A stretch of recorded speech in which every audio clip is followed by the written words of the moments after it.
हस्त प्रक्षाल्य ओम ऋषिकेशाय नमो नमः। मस्तकोपरि जलम छिपेत, अपने ऊपर जल छिड़के ओम अपवित्रः पवित्रो वा सर्वावस्थांग। द्वितीय भाव पूजन का। हरि ओम ओम भू ओम भुवः ओम स्वः ओम श्री कौशले नमस्तुभ्यं यहाँ गच्छ सुखाम्बुधे मध्य भागे समातिष्ठम पूजनम प्रदगृह्यत। अयोध्या का मध्य भाग में जवान बैठे हुए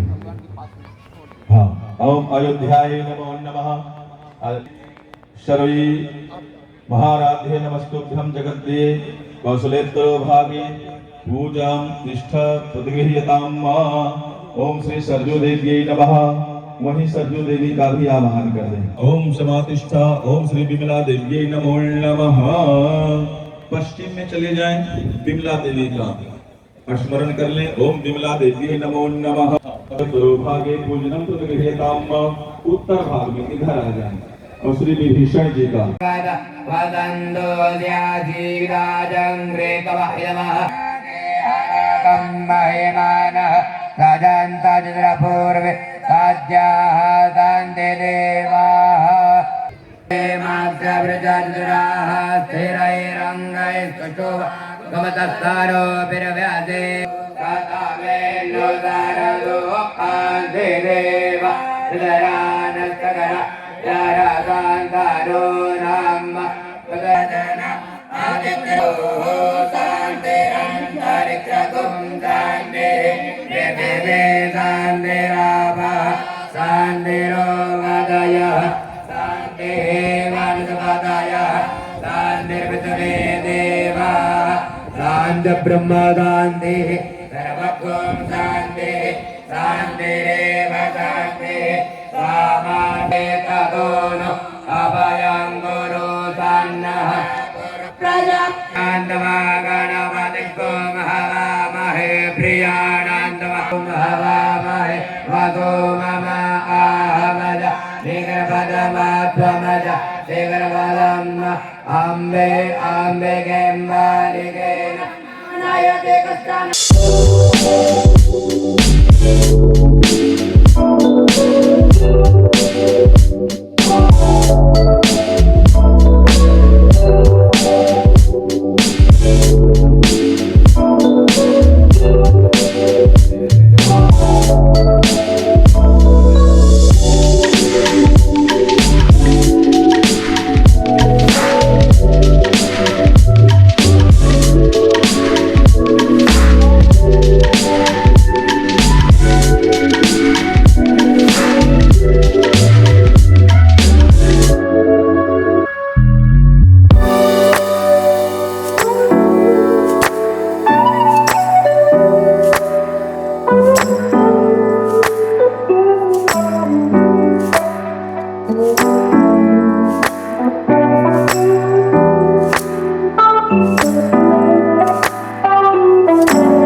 तो दोस्तों देखिए, बड़ोली परिवार के द्वारा इस यज्ञ का आयोजन किया जा रहा है।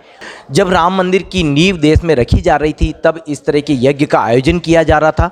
आज इस यज्ञ में हमें भी शरीक होने का मौका मिला है। ये हम सौभाग्यशाली हैं कि इस तरह के यज्ञ की रिपोर्टिंग कर रहे हैं। हमारे साथ में अभी कैलाश सिंह जी बड़ोली साहब हैं। आप बताएंगे किस तरह से इस यज्ञ का यहाँ संभव हो पाया है। सर बहुत बहुत स्वागत। क्या कुछ कहना है आज के यज्ञ को लेकर? सर वैसे हमारी धर्म के प्रति हमेशा आस्था रही है शुरू, और उसी संदर्भ में हमने ये हमारे गुरुजी पधारे हैं ओंकारेश्वर विराजते हैं, उनके मार्गदर्शन में हमने राम पूजा का आयोजन रखा है। खाली यही उद्देश्य था, भगवान के प्रति सहानुभूति, और हमेशा धर्म के प्रति हमारा परिवार कुछ न कुछ करता रहता है।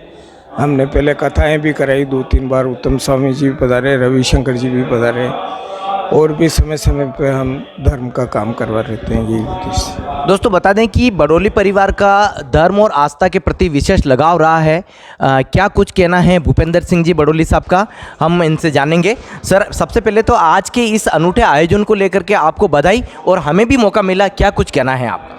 ये जो आज रामार्चन का कार्यक्रम है, मर्यादा पुरुषोत्तम भगवान श्री राम को लेकर ये राम अर्चना कार्यक्रम है। इस रामार्चन में राम जी के जितने भी साथी थे उन सब की पूजा होती है, चाहे भगवान हनुमान हो, सुग्रीव हो, बाली, जो भी उनके सहयोग किया, अंगद वगैरह सब की पूजा होती है। एक अनूठे तरह की पूजा है। मेरे जो परिवार के संस्कार है, जिस परिवार से मैं आता हूँ, उसमें हमेशा धर्म की चर्चा होती रहती है। हमारे कुल गुरु जो ओंकारदास जी महाराज की प्रेरणा से हम लोगों को ये प्रेरणा आई राम अर्चना कार्यक्रम की। और अभी जो देश में रामानंद वातावरण बना हुआ है, उसको देखते हुए हमें लगा कि हमारे इस क्षेत्र में राम के प्रति और लोगों का जागरण करने की आवश्यकता है। तो इसलिए हमने प्रयत्न किया है रामार्चना कार्यक्रम। तो देखिए दोस्तों, जिस यज्ञ की हम आपको तस्वीरें बता रहे हैं उसको लेकर के बात करते हैं कैलाश जी सर से। सर, आपके धर्मगुरु हमें ये बता रहे थे कि उदयपुर संभाग का ऐसा पहला ये यज्ञ हुआ है, क्या कुछ कहना है कि सबसे पहले ये कैसे संभव हो पाया है? सर, ये सब गुरुजी के आशीर्वाद से हुआ और उनके मार्गदर्शन में ही हो रहा है। अयोध्या से भी संत पधारे हैं, वही कर रहे हैं कथा वगैरह का आयोजन। इसमें विशेष है, मैं हमारे गुरुजी ओंकारदास जी को देता हूँ, उनके मार्गदर्शन से ही सब संभव हो पाया।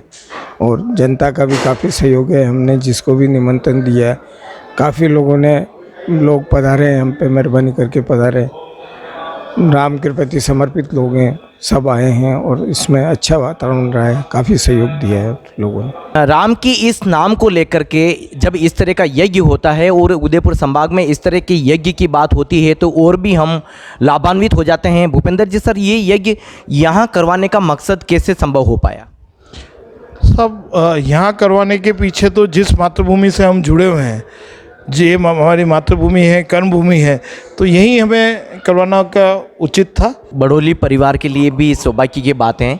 क्या कुछ कहना चाहिए? इस तरह के यज्ञ को लेकर आगे भी होते रहना चाहिए। हमें जब भी मौका मिलेगा इस तरह का, हम अवश्य ऐसा समय समय पर धर्म के नाम पे काम करेंगे। और मैं उम्मीद करता हूँ कि भगवान हमें सद्बुद्धि दे और हमारे पे आशीर्वाद रखेंगे और भी हम समय समय पर यज्ञ करते रहेंगे। तो ये थे बड़ोली परिवार से कैलाश जी सर, और आपका कहना है कि जब भी मौका मिलेगा इस तरह के यज्ञ का आयोजन करवाते रहेंगे। सर, क्या कुछ कहना है आज इस आयोजन को? देखिए, मैं सबसे पहले तो ये भूपेंद्र सिंह जी और विशेष रूप से कैलाश सिंह जी को धन्यवाद देता हूँ कि रामाचार्य महायज्ञ इन्होंने किया। अभी तो वैसे ही पूरा देश चलिए हाथ में अक्षत पुष्प लेना है। बनाने के संकल्प भी थे, हमारे प्रधानमंत्री जी ने उसका शिलान्यास भी कर दिया है। और मैं समझता हूँ राम का महत्व जो हमारे अंदर है, हमारी आत्मा में राम बसे हुए हैं। दशरथ जी का ध्यान करिए पूर्व भाग में बसे हुए हैं, तो इस यज्ञ का इसलिए महत्व बढ़ जाता है कि ओम श्री मते चक्रवर्तीन्द्र यहाँ गच्छ नमोस्तुते पूर्व भागे समातिष्ठ श्री कौशल्यादिभीषः ओम शपथनिकाय श्री दशरथाय नमः।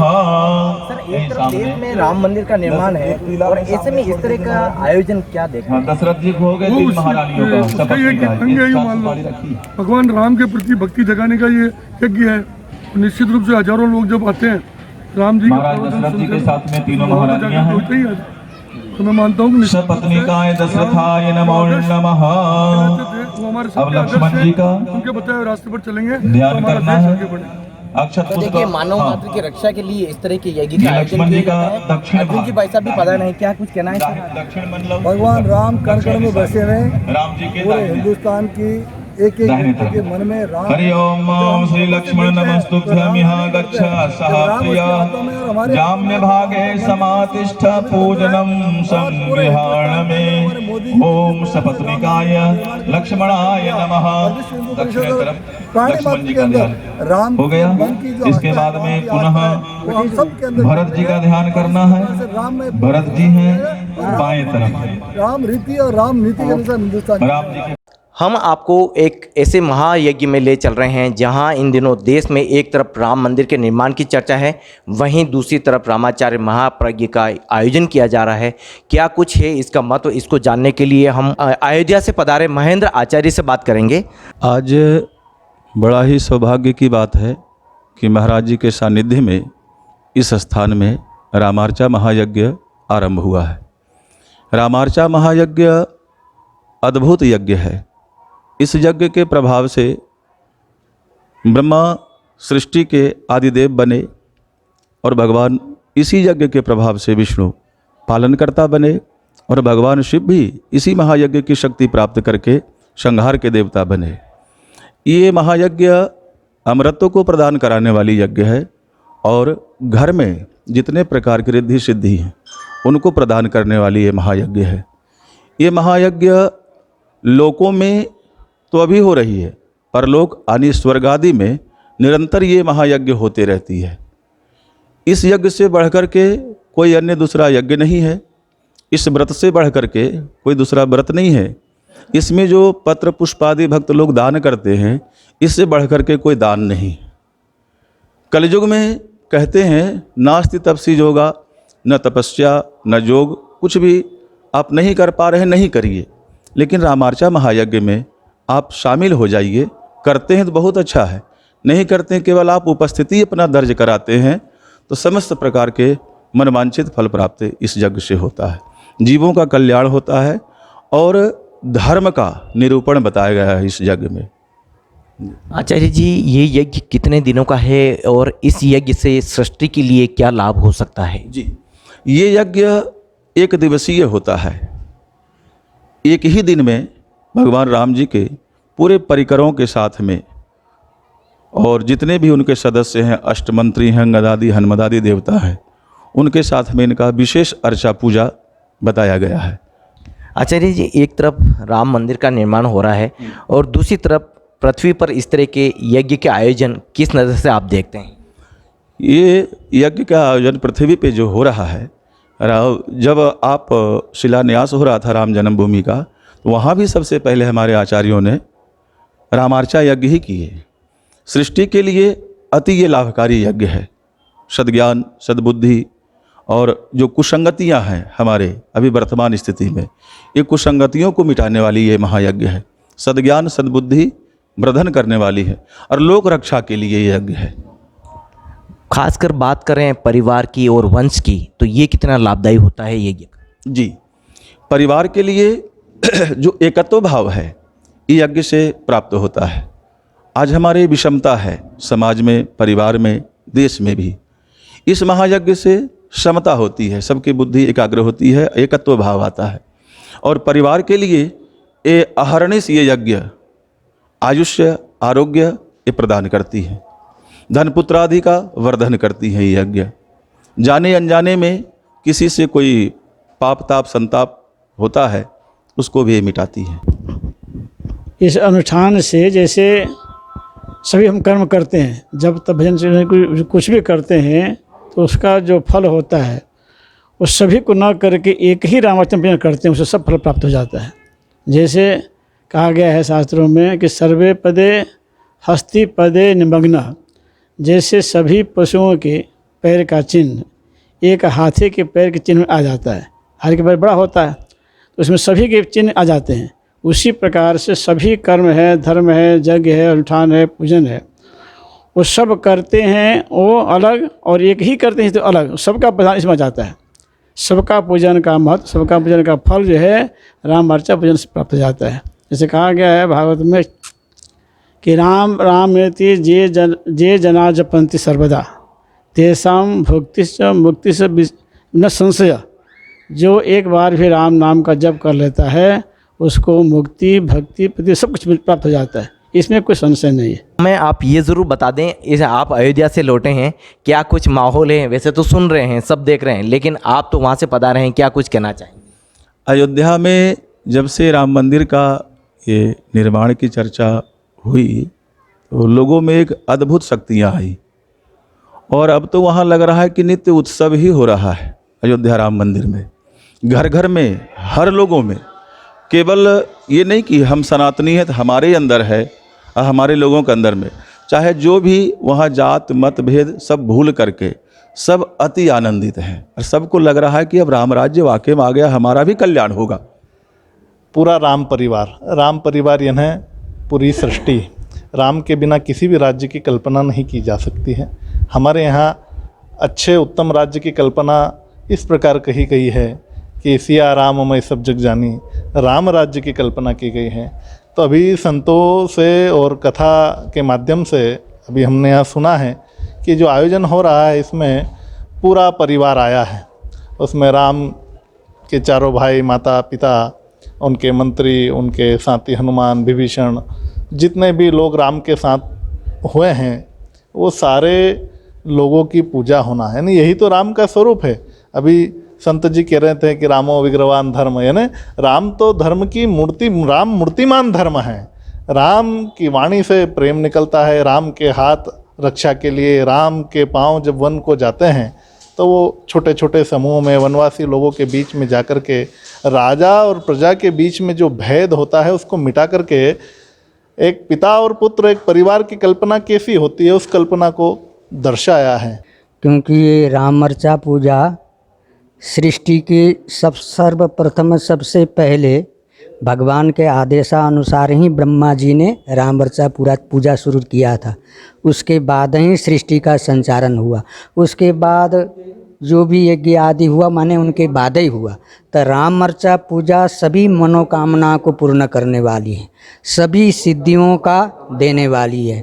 आज के विषम समय में राम जी का जो ये किनकी अलग अलग भ्रमणा है, उनके विचार अलग अलग हैं, पर राम एक ऐसा रूप है जो सभी, जैसे सूर्य सबका कल्याण करता है उसी तरह से राम एक महापुरुष है, एक ज्योति है, एक ऐसी शक्ति है जो जीव मात्र का कल्याण करती है, वही राम है।